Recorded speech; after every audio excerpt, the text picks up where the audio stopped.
In this video, we will discuss grading volumes. If you'd like to follow along with this video, please open the file gradingvolumes.dwg located in the training folder as discussed in the Working with this Dataset video. Grading objects can automate volume calculations.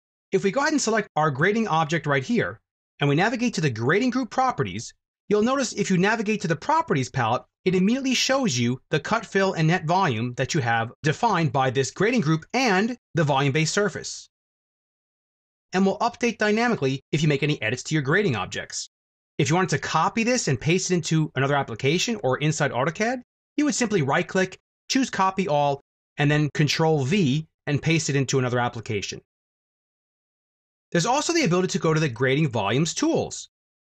Let's go ahead and add in the group that we want to work with. Click OK, and you can basically see the same exact volume calculations we just saw in the grading properties. However, what's kind of nice about the Grading Volume tools is it does allow you to play around with your grading objects and your site and raise or lower them by specific values. If we go ahead and select Entire Group, you can actually then lower or raise it by a specific value.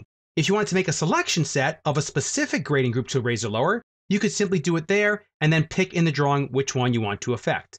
Let's go ahead and pick Entire Group, and let's just raise it by 1 foot. We'll pick the Raise command, and you'll notice that the grading object will update automatically, and it will show you what that new volume is. You want to be very careful with this tool though, because as you can see, it can mess up your surface quite a bit here. There's also this really cool tool called the Automatically Raise Lower to Balance the Volumes tool. This one you most definitely want to be careful with. If we click on it, you can auto balance your volumes by giving Civil 3D a specific value for required volume. Let's say our required volume for this site is 5,000 cubic yards.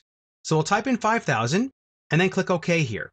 What Civil 3D will do is it'll do its calculations and it'll raise and lower the different grading groups within the site, as well as the actual feature lines in the site as well.